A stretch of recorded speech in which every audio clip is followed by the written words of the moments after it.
Hello student, welcome once again in our YouTube PDF video. This is class 6 subject geography and the lesson number is third. The name of the lesson is motion of the earth. Student, आज हम लोग अपने third lesson का part third यानी final part cover करेंगे और इसमें हम लोग जानेंगे about summer solstice and winter solstice. It means that what is called summer solstice and what is called winter solstice. यानी समर solstice को हिंदी में बोलते हैं ग्रीष्मकालीन अयनांत या उत्तरी अयनांत, okay.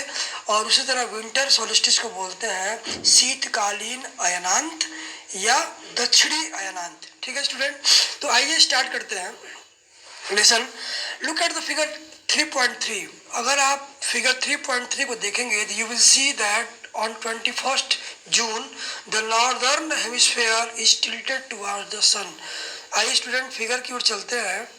So student, as you can see the north pole of the earth is inclined toward the sun. अर्थात जो धरती का नॉर्थ पोल है, जैसे कि मैं फिगर में आपको टाइप करके दिखा रहा हूँ, ये आप हिस्सा देख रहे हैं ना, ये धरती का ये वाला हिस्सा। आप देखिए धरती का जो झुकाव है वो सन की तरफ है, ठीक है। And you can see the direct rays of the sun falls on tropic of cancer. ये ट्रॉपिक ऑफ कैंसर, ये जो लाइन दिख रही है आपको, ये लाइन, ये ट्रॉपिक ऑफ कैंसर है, ठीक है स्टूडेंट। तो ट्रॉपिक ऑफ कैंसर पे जो सन रेज है वो बिल्कुल सीधा पड़ रहा है, जैसा कि आप फिगर में देख पा रहे हैं। और as you know very well the when the sun rays falls straight on any part of the earth, यानी धरती के किसी भी हिस्से पर जब सूरज की रोशनी बिल्कुल स्ट्रेट पड़ती है, बिल्कुल सीधी पड़ती है, तो उस पार्ट पर वो मैक्सिमम हीट रिसीव करता है। अर्थात धरती का वो हिस्सा सबसे अधिक गर्मी प्राप्त करता है, ठीक है। तो आप यहाँ देख पा रहे हैं। बट स्टूडेंट, अगर हम यहीं पर देखेंगे कि एरिया जो पोल्स की ओर है, यानी ये हिस्सा है, यहाँ पर अगर बात करेंगे और इधर, तो यहाँ पर जो सन रेज है वो सीधी ना पड़ गई, यहाँ पर सन रेज सीधी पड़ रही है। लेकिन जो अगर ये नॉर्थ पोल की बात करें, एनपी का मतलब नॉर्थ पोल मान लीजिए और एसपी का मतलब हो गया आपका साउथ पोल। तो जो नॉर्थ पोल है और जो साउथ पोल है, दोनों तरफ आप देखिए वहाँ पर सन रेज स्ट्रेट नहीं पड़ती हैं, वहाँ पर जो सन रेज है वो स्लैंट हो जाती हैं। स्लैंट का स्टूडेंट मतलब होता है तिरछा होना। तो तिरछा होने की वजह से यहाँ पर जो सूर्य की रोशनी है वो कम हो जाती है और वो इलाके जो है वो लेस हीट अर्थात कम गर्मी प्राप्त करते हैं, okay student. So student, the north pole is inclined toward the sun and the places beyond the Arctic Circle experience continuous daylight for about 6 months. चूँकि ये जो एरिया है आपका, ये वाला एरिया, ये जो सर्किल आपको दिख रहा है, तो यहाँ पर चूँकि ये इंक्लाइंड है, जो धरती है हमारी वो झुकी हुई है एक तरफ सन की ओर, तो इस जो सर्किल मैं कर रहा हूँ, इस इलाके पर जो सूरज जो है उसकी रोशनी लंबे समय तक लगातार पड़ती है।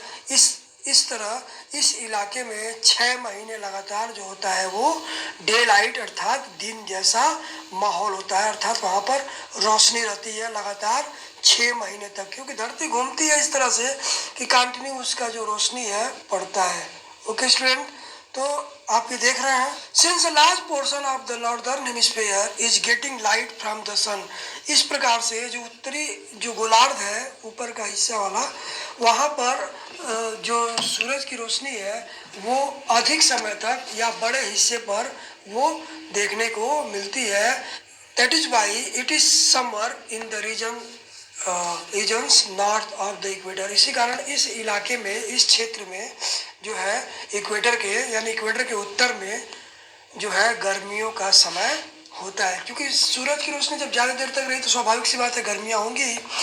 तो अब आइए बात करते हैं। The longest day and the shortest night at this places occur on 21 June. Student ध्यान दीजिएगा, जो 21 जून की जो डेट है, आप देख ही रहे होंगे, आज आपका जो है आज 20th ऑफ मई है। आफ्टर 31 डेज अर्थात एक महीने के बाद 21 जून को जो है जो जो नॉर्दर्न हेमिस्फीयर में जो डे होगा वो लॉन्गेस्ट होगा, अर्थात सबसे बड़ा उस दिन दिन होगा, दिन का समय, और रात जो होगी उस दिन सबसे छोटी होगी पूरे वर्ष में, ठीक है।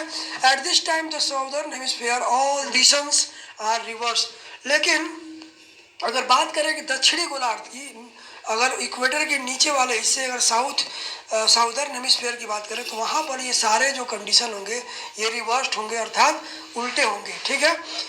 It is winter season there. अब चूंकि नॉर्दर्न हेमिस्फीयर में जहाँ एक और गर्मी पड़ रही है, समर सीजन है, तो वहीं पर जो है आपका साउदर्न हेमिस्फीयर के एरियाज में विंटर सीजन पाया जाएगा, ठीक है। The nights are longer than the days, और यानी रातें लंबी होती हैं और डेज जो है छोटे होते हैं, यानी दिन छोटे होते हैं। This position of the earth is called the summer solstice, और इसी स्थिति को, धरती की इसी स्थिति को हम लोग समर सोलिस्टिस अर्थात ग्रीष्मकालीन अयनांत या उत्तरी अयनांत के नाम से जानते हैं। ये एक तरह से सोलिस्टिस का मतलब हम लोग उच्चतम शिखर भी कह सकते हैं किसी बिंदु का, तो ये है आपका समर सोलिस्टिस, ठीक है स्टूडेंट। अब आइए आगे बढ़ते हैं। ऑन 22 दिसंबर, अब ठीक जो परिस्थिति है हम उसको जानेंगे साउदर्न हेमिस्फीयर में। 22 दिसंबर जब होता है, the tropic of Capricorn receives direct rays of the sun. अब आइए एक बार फिर फिगर की ओर चलते हैं। अब जैसा कि फिगर में आप देख पा रहे हो, अब आइए देखेंगे 22 दिसंबर, ये रहा 22 दिसंबर। 22 दिसंबर को अब जो है साउथ पोल, अब देखिए ये सन है और ये नीचे का हिस्सा जो है साउदर्न हेमिस्फीयर है। अब चूंकि इंक्लाइंड हमारा अर्थ है, तो जो नॉर्थ पोल वाला हिस्सा है अब वो सन से अवे हो गया है, सन से दूसरी तरफ हो गया है, अपोजिट तरफ हो गया है, और जो साउथ वाला हिस्सा है वो सन के डायरेक्शन की तरफ हो गया है। तो अब इस हिस्से में जो है वो सन रेज ज़्यादा पड़ती है। सो स्टूडेंट अब देखिए, अब जो सन रेज है वो वर्टिकल, बिल्कुल अब यहाँ से जो सन रेज है आप देख रहे होंगे वो सीधी पड़ रही है। कहाँ पे? ये जो लाइन दिख रही है आपको, ये जो लाइन, ये मैं इसको ड्रैग कर रहा हूँ, ये ऊपर की लाइन, ये है ट्रॉपिक ऑफ कैप्रिकॉर्न, अर्थात इसको हम लोग मकर रेखा भी कहते हैं, ट्रॉपिक ऑफ कैंसर को हम लोग कर्क रेखा कहते हैं। तो ये जो ट्रॉपिक ऑफ कैप्रिकॉर्न है, यहाँ पर जो है आपका सनलाइट बिल्कुल स्ट्रेट पड़ रहा है, यानी अब ये हिस्सा जो है आपका साउदर्न हेमिस्फीयर का डायरेक्ट सन रेज रिसीव कर रहा है। It means that the place become too hot, अरे यानी अब ये हिस्सा जो है अत्यधिक गर्म हो जाता है और यहाँ पर गर्मियाँ पड़ने लगती हैं स्टूडेंट। तो इस तरह से as the sun's rays fall vertically on the tropic of Capricorn 23.5 degrees south, a large portion of the southern hemisphere get light। अब ठीक उसी तरह जिस प्रकार नॉर्दर्न हेमिस्फीयर में ट्रॉपिक ऑफ कैंसर को मैक्सिमम हीट रिसीव हो रहा था 21 जून के टाइम, इसी तरह 22 दिसंबर के टाइम अब जो है साउदर्न हेमिस्फीयर का जो ट्रॉपिक ऑफ कैंसर है वो हिस्सा अधिक इलाके में सूरज की रोशनी को प्राप्त करता है। Therefore it is summer in the southern hemisphere with longer days and shorter nights. अब ठीक यहाँ पर भी जो साउदर्न हेमिस्फीयर में गर्मियाँ होती हैं, यहाँ पर भी जो है आपके दिन लंबे होते हैं और रातें छोटी होती हैं। The reverse happens in the northern hemisphere. और ठीक अब इसका उल्टा नॉर्दर्न हेमिस्फीयर में दिसंबर के महीने में जो है दिन छोटे होते हैं और रातें बड़ी होती हैं।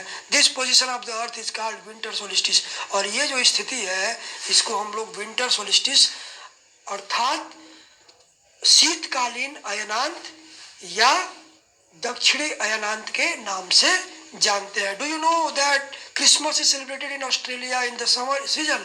आप जानते हो ऑस्ट्रेलिया में जो क्रिसमस है वो गर्मियों के महीने में मनाया जाता है। रीजन आप जान नहीं गए होंगे, क्योंकि जब दिसंबर का महीना आता है 25 दिसंबर जो क्रिसमस का टाइम होता है, तो ये जो टाइम होता है इस टाइम ऑस्ट्रेलिया में बहुत ज़्यादा गर्मी पड़ती है, जबकि इंडिया में या और कई सारे कंट्रीज में उस समय सर्दियों का मौसम होता है। On 21 June and September 23 direct rays of the sun falls on the equator students. लेकिन 21 मार्च और 23 सितंबर की अगर बात करें तो उस दिन आप देखेंगे फिगर में, आप फिगर में देख पा रहे हैं, ये है 21 मार्च और ये है 23 सितंबर। तो इस दिन जो है, जो धरती के ऊपर बिल्कुल जो सन रेज है वो ठीक इक्वेटर के पैरेलल होता है एकदम।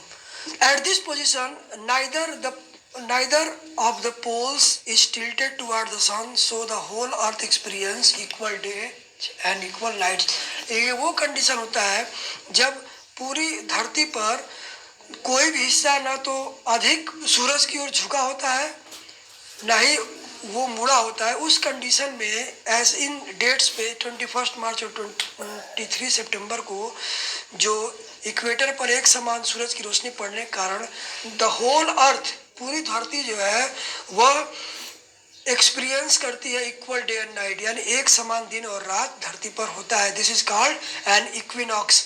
और इसी स्थिति को इक्विनॉक्स अर्थात समान जो है दिन रात या विषुव बोलते हैं। ठीक है student, it mean that when the whole earth experience equal day and night, जब संपूर्ण धरती पर एक समान दिन और एक समान रात होती है तो उस कंडीशन को हम लोग इक्विनॉक्स बोलते हैं, अर्थात समान दिवस या समान दिवारात्रि भी बोलते हैं। On 23rd September it is autumn season in the northern hemisphere and spring season in the southern hemisphere। और 23rd सितंबर को ही जो है नॉर्दर्न हेमिस्फीयर में जहाँ ऑटम अर्थात पतझड़ का समय होता है, तो वहीं पर साउदर्न हेमिस्फीयर में ये स्प्रिंग का सीजन यानी बसंत का मौसम होता है। The opposite is the case on 21 मार्च। और ठीक 21 मार्च को यही स्थिति जो है वो रिवर्स हो जाती है।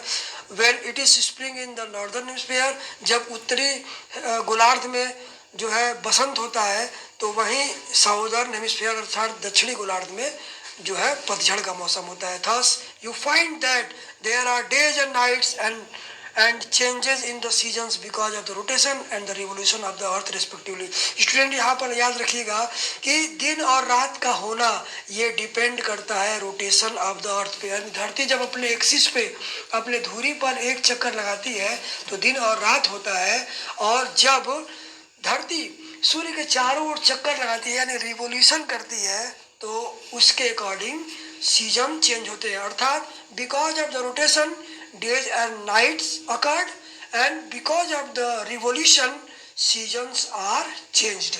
So student, now it is enough for today's। आज के लिए बस इतना ही। उम्मीद करते हैं कि आपको ये वीडियो पसंद आया होगा, और इसी के साथ हमारा लेसन भी ख़त्म होता है।